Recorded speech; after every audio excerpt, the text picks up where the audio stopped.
अस्सलाम वालेकुम। मैं हूं मोहम्मद अकरम। तो नाजरीन, एक बात अच्छी तरह जान लें कि मुल्क शाम के हालात से ये बात बड़ी वाज़ेह हो रही है कि दुनिया एक बहुत बड़ी हौलनाक जंग का सामना करने वाली है।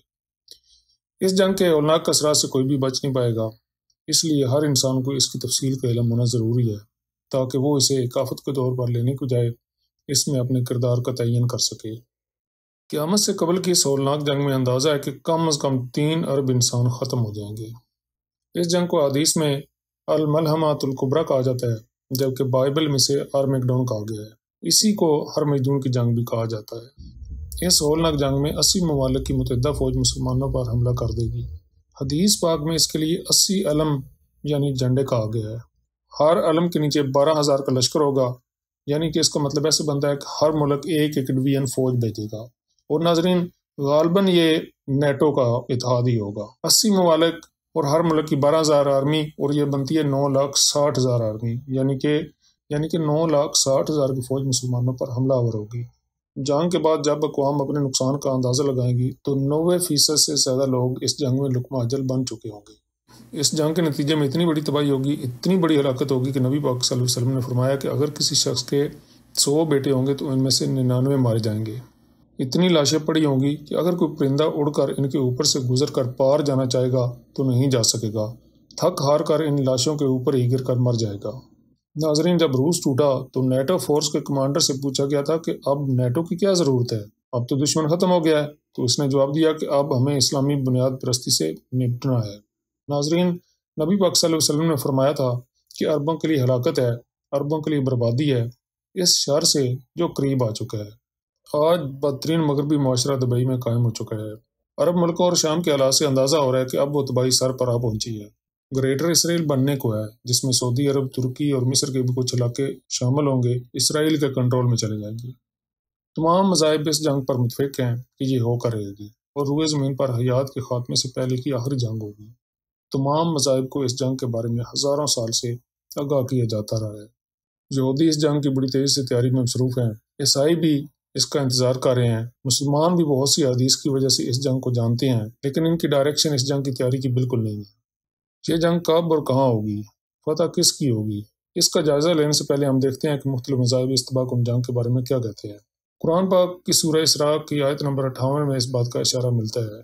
तो इसका तर्जमा ऐसे बनता है कि जितनी भी बस्तियां हैं, हम क़यामत के दिन से पहले पहले या तो इन्हें हलाक कर देने वाले हैं या सख्त तर सज़ा देने वाले हैं। यह तो किताब में लिखा जा चुका है कि यानी कि अल्लाह पाक के नज़दीक बात ये लिखी हुई तयशुदा है कि क़यामत से पहले की तमाम बस्तियां तबाह कर दी जाएंगी या उन्हें शदीद तरीन सज़ा दी जाएगी। तो ये भी नाजरीन कहा जाता है कि इसी जंग की तरफ एक इशारा है। साबिक़ अमरीकी सदर रेगन के अल्फाज हैं, मौजूदा नस्ल हर सूरत में हरमजदून देखेगी। ये जंग कल भी शुरू हो सकती है, कुछ सालों में हर चीज़ अपने अंजाम तक पहुँच जाएगी। अनकरीब बहुत बड़ा आलमी मार्का होगा, हरमजदून का मकाम इसका मैदान जंग बनेगा। नाजरीन, इसराइल हो या अमेरिका बरतानिया, वो तारीख को बिल्कुल नहीं भूलते। सब तैयारियां तारीख के तनाज़र में ही कर रही हैं। इसलिए अमरीकी सदर रेगन इस्लामी ममालिक के खिलाफ जंग को मजहबी सलीबी जंगों का सिलसिला कह चुका है। अमरीका के एक और सदर जिमी कार्टर आर्मेगडोन की तशरीह करते हुए कहते हैं कि इसराइल का क़याम बाइबल की पेशीन गोई की तकमील हुई है, यानी कि इसराइल का क़याम भी उसी सिलसिले की एक कड़ी है। नाजरीन, आपके सामने स्क्रीन पर एक हदीस मार्का है, तो जिससे ज़ाहिर होता है कि जंग के वक़्त अरब दुनिया के बहुत से इलाके यहूदी ईसाइयों के कब्ज़े में जा चुके होंगे। तभी तो कुफार का लश्कर मदीना पाक के नज़दीक जमा होगा और मदीना पाक से मुसलमानों के एक लश्कर इनसे मुकाबले के लिए निकलेगा। रूमी लश्कर अपने कैदियों के लिए मुतालबा करेगा, जो ज़ाहिर है मुसलमानों के पास कैद होंगे, लेकिन मुसलमान इनकार करेंगे। मुसलमानों का 3 में से 2 हिस्से लश्कर शिकस्त खा जाएगा, यानी कि अगर 100 लोग हैं तो इनमें से 66 शिकस्त खोरदा होंगे और बाकी 33 शहादत हासिल कर लेंगे। जो शिकस्त खाएंगे उनकी तौबा कबूल नहीं होगी, जिससे क्यास किया जाता है कि वो भाग जाएंगे और बाकी 1/3 आला दर्जे के शहीद करार दिए जाएंगे। वही 1/3 कस्तुनतुनिया फतह करेंगे। नाजरीन, इससे यह भी अंदाज़ा लगा लें कि इस वक्त कस्तुनतुनिया भी यहूदियों के कब्जे में जा चुका होगा। इसी से यह अंदाज़ा लगाया जा सकता है कि उस वक्त तक ग्रेटर इसराइल बन चुका होगा। नाजरीन, इस हदीस से यह भी ज़ाहिर होता है कि इसी दौरान दज्जाल और हज़रत ईसा अलैहिस्सलाम नज़ूल फरमाएंगे। दज्जाल शिकस्त खाएगा और फाइनली अल्लाह पाक मुसलमानों को फतह नसीब फरमाएगा। नाजरीन, एक और हदीस पाक आपके सामने है और ये हदीस पाक भी पहली वाली हदीस के सिलसिले की है। इसमें जहादी दस्ते की तादाद भी बताई गई है और ये वो दस्ता है कि जो कस्तुनतुनिया को फतह करेगा। اس کا مطلب یہ بنتا ہے کہ یہ لشکر ابتدائی طور پر 2,10,000 افراد پر مشتمل ہوگا، اور ان میں سے 1,40,000 افراد شکست کھا چکے ہوں گے، جن کا ذکر پہلی بار حدیث پاک میں ہو چکا ہے کہ ان کی توبہ قبول نہیں ہوگی، اور باقی بچ جانے والے 70,000 افراد جنہوں نے مدینہ پاک کے قریب دشمنوں کو شکست دی ہوگی وہ قسطنطنیہ بھی فتح کر لیں گے، اور اس طرح سے مسلمانوں کو فتح نصیب ہوگی۔ ناظرین، ایک اور حدیث پاک آپ کے سامنے ہے، اس میں جہادی دستے کی تعداد بھی بتائی گئی ہے جو کہ 70,000 ہے۔ اس کا مطلب یہ بنتا ہے کہ یہ لشکر ابتدائی طور پر 2,10,000 افراد پر مشتمل ہوگا، اور ان میں سے 1,40,000 افراد شکست کھا چکے ہوں گے، جن کا ذکر پہلی بار حدیث پاک میں ہو چکا ہے کہ ان کی توبہ قبول نہیں ہوگی۔ 3 میں سے 2 حصوں کی توبہ قبول نہیں ہوگی، اور جو ایک حصہ بچ چکا ہوگا اس کی تعداد 70,000 ہوگی، اور یہ وہ لوگ ہوں گے جنہوں نے مدینہ پاک کے قریب دشمن کو شکست دی ہوگی، وہ قسطنطنیہ بھی فتح کر لیں گے، اور اس طرح سے مسلمانوں کو فتح نصیب ہوگی۔ ناظرین، ایک اور حدیث پاک آپ کے سامنے ہے، جس میں واقعات کی ترتیب کا اندازہ ہو رہا ہے۔ شاید اس کا مطلب یہ ہے کہ بڑی جنگ ہوگی جس سے مدینہ پاک کے حالات خراب ہو جائیں گے۔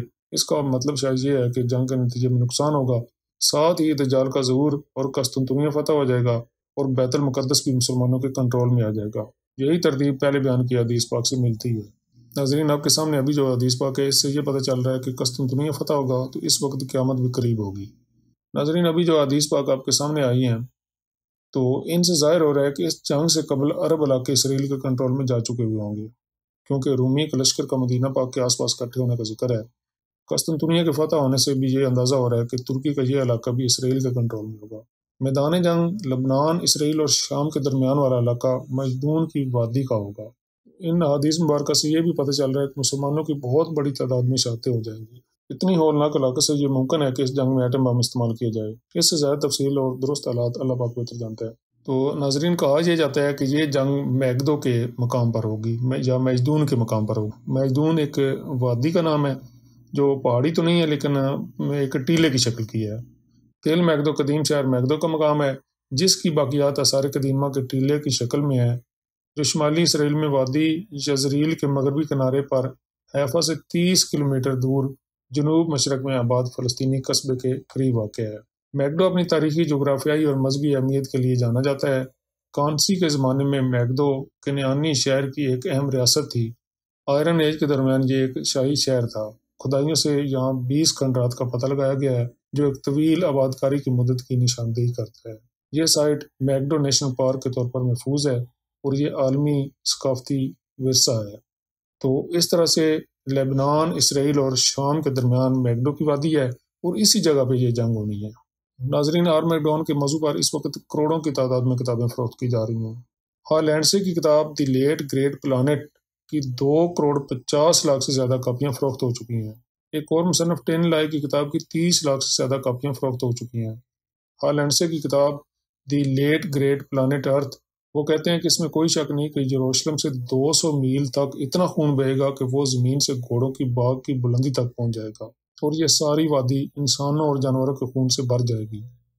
ناظرین، کہا جاتا ہے کہ اس جنگ میں تباہی اس قدر ہوگی کہ انسان ایک بار پھر گھوڑوں اونٹوں پر سفر کیا کریں گے۔ یہ جنگ صرف میدون کی وادی تک نہیں رہے گی بلکہ پوری دنیا اس کی لپیٹ میں آ جائے گی۔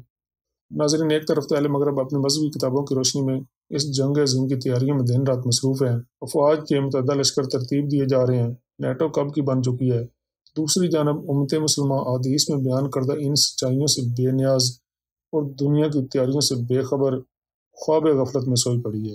آخر میں آپ سے یہ کہتا ہوں کہ میری باتوں اور میرے حوالہ جات پر آنکھیں بند کر کے یقین مت کریں، اپنے طور پر بھی کتب سے تحقیق کر لیں۔ ہو سکتا ہے کہ میری کچھ باتیں، اندازے یا تجزیے غلط ہوں، ان کی اصلاح ہو جائے۔ اللہ حافظ۔